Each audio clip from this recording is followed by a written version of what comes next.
So hello everyone, कैसे हैं आप सभी। आज हम पढ़ने वाले हैं गवर्नेंस। लेकिन ये क्या लिखा है? The architectural blueprint of Bharat, the decoding the structure system and modern mechanics of Indian state. यही है गवर्नेंस। हुआ पता क्या, कल ही मैंने नोटबुक एलएम चलाना सीखा। पता है, जब हम कोई नई नई चीज़ सीखते हैं ना, तो अंदर से एक आवाज़ आ रही होती है कि इसका यूज़ करना है। तो ये पीपीटी मैंने उसी से बनाई है।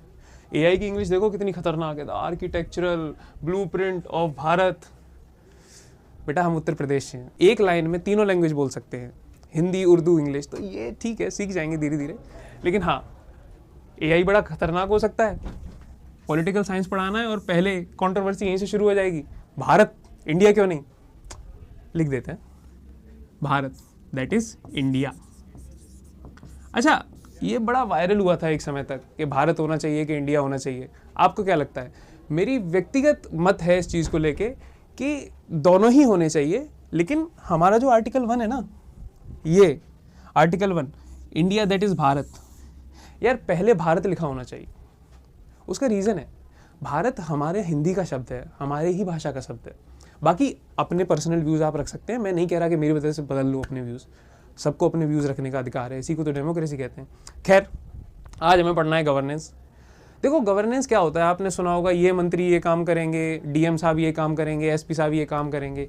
ये अपना पर्टिकुलर काम जो अलॉट हुआ है ना करने का, स्टेट गवर्नमेंट ये करेगी, सेंट्रल गवर्नमेंट ये करेगी। सबको पढ़ेंगे, डिटेल में पढ़ेंगे। आज इंट्रोडक्टरी क्लास है, आज आप वो मत करिए, नोट्स वगैरह मत बनाइए। आज आप थोड़ा समझने की, एक फील लेने की कोशिश करिए कि पॉलिटिकल साइंस चलती कैसे है। तो ये अपने अपने पर्टिकुलर काम करें और ये आपस में एक दूसरे को इंटरफेयर ना करें, एक दूसरे को डिस्ट्रैक्ट ना करें। इसी को गवर्नेंस बोलते हैं। और अगर ये अच्छे लेवल पर हो तो उसको गुड गवर्नेंस कहा जाता है। ठीक है, समझ में आया गवर्नेंस क्या होता है। अब थोड़ा कॉन्स्टिट्यूशन के बारे में जान लेते हैं। यार एआई बड़ा खतरनाक है। यहाँ पे सोवरेन, डेमोक्रेटिक, रिपब्लिक, यहाँ पे सेकुलर ही नहीं है। एक्चुअली ये ना जो ओरिजिनल प्रिम्बल था हमारा, उसकी फ़ोटो है। लेकिन मीडिया में चल रहा था कि सेकुलरिज्म वर्ड हट सकता है। मैं नहीं कह रहा, मीडिया कह रही थी, नहीं हटेगा। ठीक है, ये हमारा प्रियम्बल है, इसको भी पढ़ेंगे। इसको तब पढ़ेंगे जब कॉन्स्टिट्यूशन पढ़ा जाएगा। ठीक है, ये सबने अपनी एनसीईआरटी की किताब के पहले पेज पे देखा होगा, we the people of India having solemnly. ठीक है, इसको पढ़ेंगे अच्छे से, एक एक वर्ड। क्या कोई मुझे ये बता सकता है कि इसमें क्या क्या मिसिंग है? 2 शब्द मिसिंग है, सेकुलर, रिपब्लिक। रिपब्लिक तो है, सोशलिस्ट, और एक और वर्ड मिसिंग है। ये तो दोनों पता होते हैं, इंटीग्रिटी। ये 3 वर्ड हैं। इसको जब डिटेल में पढ़ेंगे ना तो आराम से समझाऊंगा, अभी थोड़ा एक फील ले लीजिए। ये तीनों वर्ड बाद में ऐड किए गए हैं 42nd कॉन्स्टिट्यूशनल अमेंडमेंट से। समझे आप इस बात को? अच्छा, ये एवोल्यूशन दिया हुआ है कि कैसे कैसे चला है। स्टार्टिंग में हमारे 395 आर्टिकल्स थे, 22 पार्ट्स थे, 8 शेड्यूल थे। उसके बाद अभी की स्थिति ये है। पहला आर्टिकल ये है, India that is Bharat shall be a union of state. एक क्वेश्चन है, कभी मैं पूछ रहा हूँ, इसको पढ़ाऊंगा डिटेल में। अभी आप इस पर थोड़ा सोचना कि भारत यूनियन है कि फेडरल है। क्या ये दोनों ही नहीं है या फिर दोनों ही फीचर्स हैं? तो इसको क्या बोलेंगे? मतलब अगर ऐसी सिचुएशन है कि ना तो यूनियन है ना प्रॉपर फेडरल है, तो उस सिचुएशन में इंडिया को क्या कहा जाएगा? खैर, स्टार्ट करते हैं। अच्छा, सबने सुना होगा गवर्नेंस, मतलब मैंने जैसे शुरू में बताया कि पर्टिकुलर जो व्यक्ति है या पर्टिकुलर जो सिस्टम है, उसमें अपने अपने काम अलॉट हों और वो एकदम अच्छे तरीके से किए जाएं। ये सबने सुना होगा, एग्जीक्यूटिव, लेजिस्लेचर, जुडिशरी। एक बात समझो, जब डेमोक्रेसी नहीं थी तो क्या होता था? एक राजा है, उसके मन में जो आया उसने आदेश दिया और उसके बाद उसको इम्प्लीमेंट कर दिया। चेक करने वाला भी कोई नहीं, उसको समझाने वाला भी कोई नहीं, उस पर नज़र रखने वाला भी कोई नहीं। इसमें दिक्कत है ना। एक ही व्यक्ति सोते सोते कुछ सोच रहा है, अगली सुबह आके वो सब चीज़ें इंप्लीमेंट हो जा रही हैं। कहाँ तक ये जायज़ है? डेमोक्रेसी इसी के अगेंस्ट खड़ी हुई है। यही चीज़ें तो फीचर्स हैं डेमोक्रेसी के, कि आपकी जो डिसीजन मेकिंग है, गवर्नेंस में एक काम डिसीजन मेकिंग का भी तो है, तो वो अच्छे तरीके से परफॉर्म हो। तो सबसे पहले क्या करना पड़ेगा? एक बात समझो, कोई भी जो रूल होता है ना, मतलब कोई भी देश है, कोई भी राज्य है, कैसे चलता है? ब्लैक कर लेते हैं। सबसे पहले रूल मेकिंग होगी, ठीक है। रूल मेकिंग कि हम पॉलिसी वर्ड का यूज़ करते हैं, पॉलिसी मेकिंग। पॉलिसी बनाएगा कौन? पॉलिसी बनाने का काम करता है लेजिस्लेचर।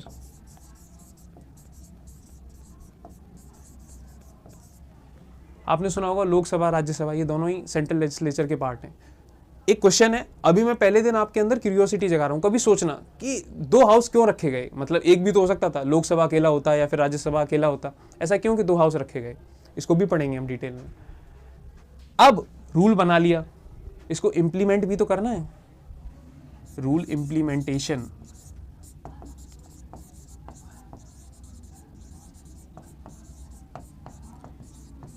ये काम किसका है पता है? एग्जीक्यूटिव का।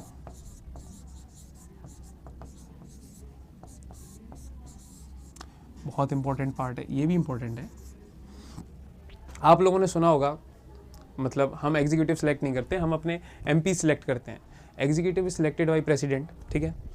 अच्छा, जो हम parliamentary form of government follow करते हैं, these features are valid for parliamentary form of government, form of government. Presidential system होता है एक, इसको भी हम पढ़ेंगे डिटेल में। यूएसए में ना प्रेसिडेंशियल सिस्टम फॉलो होता है, ये फॉलो नहीं होता। वहाँ पे एक इंटरेस्टिंग फैक्ट है, आप इनको भी डायरेक्टली चूज करते हैं प्रेसिडेंशियल फॉर्म में, प्रेसिडेंशियल फॉर्म में, ठीक है। अच्छा, नियम बना लिया, उसको इम्प्लीमेंट करने लग गए। लेकिन ये भी तो हो सकता है कि रूल ही जनता के अगेंस्ट बनाओ, ह्यूमैनिटी के अगेंस्ट बनाओ, कुछ ऐसा हो जो समाज के हित में ना हो, उसको कौन वेरीफाई करेगा? जुडिशरी।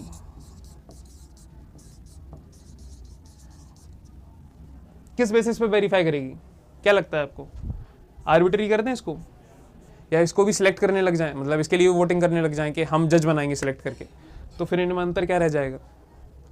ये वेरीफाई करती है किसी भी रूल को on the basis of constitution, constitution,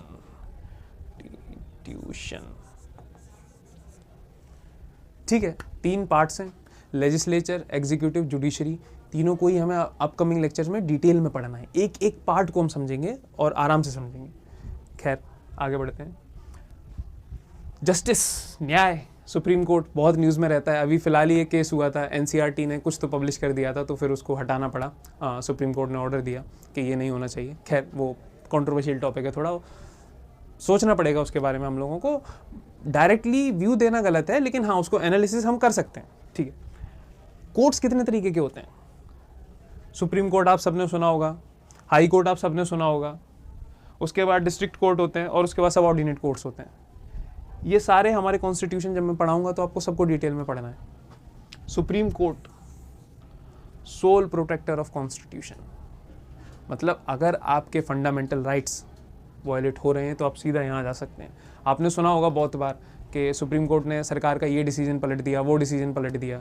इनके पास ये ताकत है कि ये कॉन्स्टिट्यूशनल वैलिडिटी को बताते हैं कि आपका डिसीजन वैलिड है कि नहीं है कॉन्स्टिट्यूशनली। तो इनको भी पढ़ना है हमें इसमें, गवर्नेंस में पूरे डिटेल में। उसके बाद यार, आप सबने गांव में सुना होगा प्रधान होते हैं, सरपंच होते हैं बहुत सारी जगह। हरियाणा में आई गेस सरपंच होते हैं, उत्तर प्रदेश में प्रधान होते हैं, बिहार में मुखिया होते हैं। सेंट्रल गवर्नमेंट है, एक प्रधानमंत्री हैं। उसके बाद हमारे पास मुख्यमंत्री हैं, इनको दोनों को हम डायरेक्टली इलेक्ट करते हैं। इसके बाद एक और टायर है गवर्नमेंट का, that is local government, grass root government.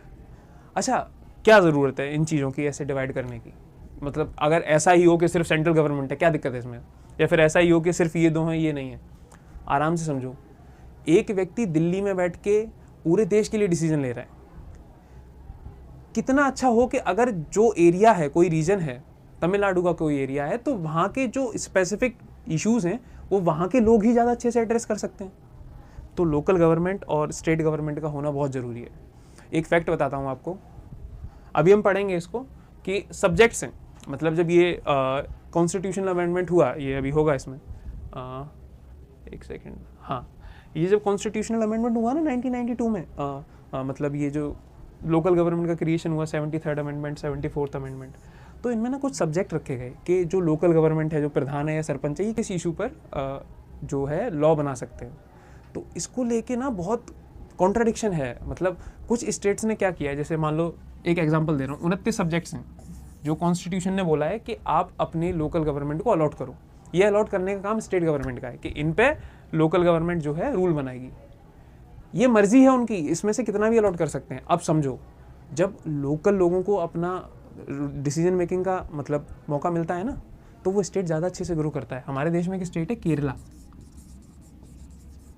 Maximum subject dilute कर दिए उन्होंने, मतलब सारे सब्जेक्ट्स लोकल गवर्नमेंट को दे दिए। केरला चाइना से ना हर एस्पेक्ट में, चाइना की किसी भी स्टेट से हर एस्पेक्ट में आगे है। सिर्फ एक रीज़न ये भी है, मतलब सिर्फ इकलौता रीज़न नहीं है ये, इसके अलावा भी बहुत सारे रीज़न हैं, लेकिन एक रीज़न ये भी है कि उन्होंने सारे के सारे जो सब्जेक्ट्स हैं जो कॉन्स्टिट्यूशन ने बोला था कि आपको अलॉट करने हैं इस अमेंडमेंट के थ्रू, वो उन्होंने कर दिए हैं। और उत्तर प्रदेश बिहार में मिनिमम सब्जेक्ट अलॉट हुए हैं। मतलब यहाँ पे प्रधान तो होता है, लेकिन केरला के प्रधान के कंपैरिजन में उसके पास ताकत उतनी ज़्यादा नहीं होती। इसका सीधा सीधा अर्थ ये है कि जो लोकल लोग हैं उनके पास डिसीजन मेकिंग उतनी ज़्यादा नहीं है कंपेयर टू केरला। उससे थोड़ा सा डेवलपमेंट पिछड़ जाता है, मतलब मामला थोड़ा पीछे हो जाता है। खैर, इस पर भी डिस्कशन करेंगे। अच्छा, स्टेट गवर्नमेंट बना दी, सेंट्रल गवर्नमेंट बना दिया, उसके बाद लोकल गवर्नमेंट बना दी। अब कौन किस चीज़ पे काम करेगा ये कैसे पता चलेगा? इसके लिए बनाएंगे लिस्ट्स। यूनियन लिस्ट है हमारे पास, इस पर सिर्फ यूनियन गवर्नमेंट लॉ बनाएगी, ठीक है। उसके बाद हमारे पास स्टेट लिस्ट है, इसमें सब्जेक्ट्स हैं, इन सारे सब्जेक्ट्स पर स्टेट गवर्नमेंट लॉ बनाएगी, ठीक है। अच्छा, कुछ सब्जेक्ट ऐसे हैं जिन पे स्टेट और यूनियन दोनों लॉ बना सकते हैं।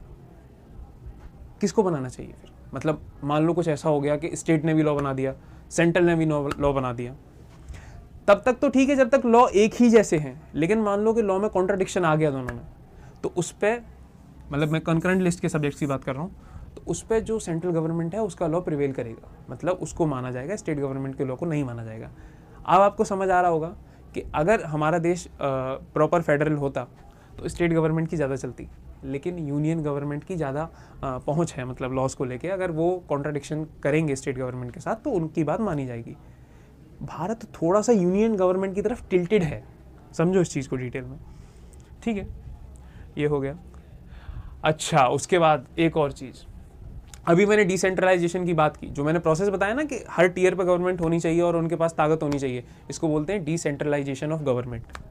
हमारा देश जब आज़ाद हुआ ना, ये भी हमें पढ़ना है थोड़ा सा, ये थोड़ा हिस्ट्री का भी टॉपिक है। हमने ना सेंट्रलाइज प्लानिंग की, वन फिट ऑल अप्रोच, मतलब ऊपर से कोई नियम बना, मैं दिखा देता हूँ कैसे। कोई व्यक्ति है, मतलब हमारे प्रधानमंत्री जी जो थे, उन्होंने सोचा, उनकी टीम ने सोचा और उसको सारे राज्यों में इंटीग्रेट कर दिया कि तुम्हारे लिए भी यही सही है, तुम्हारे लिए भी यही सही है, तुम्हारे लिए भी यही सही है। इसको बोलते हैं सेंट्रलाइज्ड अप्रोच या फिर वन फिट ऑल अप्रोच, कि सबके लिए एक ही तरीके के लॉ बनाए जाएंगे। ऐसा नहीं कि डिस्टिंक्शन नहीं था, ये खराब था, ये उस समय की नीड थी। एक्चुअली हम तब नए नए आज़ाद हुए थे और ये खतरा भी था कि अगर ज़्यादा ताकत दे देंगे तो कहीं ऐसा ना हो कि स्टेट डिसइंटीग्रेट कर जाए, मतलब बगावत करने लगे। तो उस समय के लिए ठीक था। लेकिन अभी हमारे वर्तमान प्रधानमंत्री जी को ये रियलाइज़ हुआ तो उन्होंने नीति आयोग का गठन किया। ऊपर से सारे लॉज बन रहे हैं और नीचे फॉलो हो रहे हैं। ऐसा भी तो हो सकता है कि नीचे से लॉज बने, मतलब यहाँ से लिया जाए डिसेंट्रलाइजेशन और ये फिर बातें ऊपर जाएं। This is called democratic decentralization, के पावर नीचे है फिर धीरे धीरे मामला ऊपर जा रहा है, मतलब डिसीजन मेकिंग नीचे वाले लोगों के हाथ में भी है, ठीक है। अच्छा, गुड गवर्नेंस मैंने बताया कि डिसीजन नहीं होना है, ये सब जो अभी तक बताया। कब होगी, मतलब क्या फीचर्स होने चाहिए गुड गवर्नेंस के? पहली चीज़, follow the rule of law. और रूल ऑफ लॉ क्या होता है? कॉन्स्टिट्यूशन, ठीक है। कॉन्स्टिट्यूशन को फॉलो करो, ठीक है। ऐसा नहीं होना चाहिए कुछ भी बना दिया, ठीक है। सेकंड थिंग, पार्टिसिपेशन, मतलब लोगों का पार्टिसिपेशन हो, लोगों को लगे कि डेमोक्रेसी है। ऐसा ना हो कि मामला सिर्फ नाम का है डेमोक्रेसी, क्योंकि बहुत सारे कंट्रीज ऐसे हैं, जब कंपैरिजन पढ़ेंगे कंपैरेटिव पॉलिटिक्स तो उनमें बताया जाएगा कि चाइना है, उसमें उन्होंने बोल तो खुद को डेमोक्रेटिक रखा है, लेकिन ऐसा कुछ होता नहीं है, ठीक है। लोगों का पार्टिसिपेशन होना चाहिए, डिसीजन होने चाहिए कंसेंसस ओरिएंटेड, मतलब अगर कोई टॉपिक है उस पर लोग आधे पक्ष में हैं आधे विपक्ष में है तो कंसेंसस बने लोगों के बीच, एक मिडिल पाथ निकले। भारत गौतम बुद्ध की धरती है तो मध्यम मार्ग तो कितना इंपॉर्टेंट है हमारे लिए, ठीक है। अकाउंटेबिलिटी, जो डिसीजन आपने लिया है उसके लिए आप अकाउंटेबल हो, आप उससे पीछे नहीं हट सकते, आपको उसकी जिम्मेदारी लेनी है, ठीक है। ट्रांसपेरेंट होना चाहिए, ऐसा नहीं होना चाहिए कि कोई पूछे कि ऐसा क्यों हुआ आप बता ही ना पाओ कि बस कर दिया, ऐसे नहीं, बताओ। ट्रांसपेरेंसी होनी चाहिए एक प्रोसेस में कि इतना पैसा आया, उसको इतना अलोकेट हुआ, उसके बाद इतना यूज़ हुआ, ये हमारे अधिकार होने चाहिए। एक राइट टू इन्फॉर्मेशन है, मतलब गवर्नमेंट गुड गवर्नेंस का ही इनिशिएटिव है, वो हम पढ़ेंगे, डिटेल में पढ़ेंगे, ठीक है। Equitable and exclusive, inclusive, exclusive नहीं है, बिगड़ जाएगी फिर तो बात, पूरा ही गुड गवर्नेंस खराब हो जाएगा। इंक्लूसिव होना चाहिए ये सब, मतलब ऐसा ना हो कि एक पर्टिकुलर समाज के किसी एक वर्ग का विकास हो रहा है, बाकी किसी का नहीं हो रहा। एटलीस्ट सबका विकास थोड़ा मुश्किल है, लेकिन थोड़ा थोड़ा तो सबका हो सकता है, मतलब एक मिनिमम तो सबको मिल सकता है ना, कि अपने आप को इन्हांस कर सकें वो।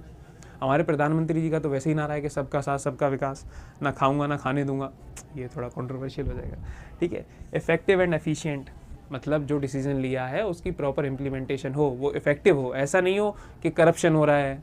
ये गवर्नेंस के करप्शन वगैरह को जब हम पढ़ेंगे ना, तो वो ड्रॉबैक्स हैं, मतलब क्या क्या चीज़ें हैं जो गुड गवर्नेंस से हमको रोक रहे हैं, उनमें से एक पार्ट करप्शन भी है। खैर ये सब है।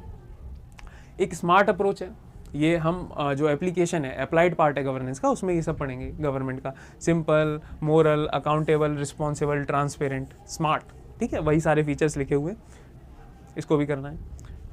अच्छा एक चीज़ बताता हूँ, अभी कुछ दिनों पहले ही हुआ है मेरे साथ। मुझे ऐसा लगता था कि ये जो ट्रांसफ़र हो रहा है ना चीज़ें, मतलब जो डिजिटलाइजेशन हो रहा है, इसको लोग हमारे ना मैनेज नहीं कर पाएंगे इंडिया, क्योंकि शिक्षा उतनी ज़्यादा है नहीं। मतलब मैंने पढ़ी है टेक्नोलॉजी, वो सब ने नहीं पढ़ी, बट जब मैंने अपने घर में देखा कि किसी व्यक्ति को नक्शा निकलवाना है खेत का, तो वो बहुत आसानी से ये काम करवा पाया डिजिटलाइजेशन होने की वजह से, ठीक है।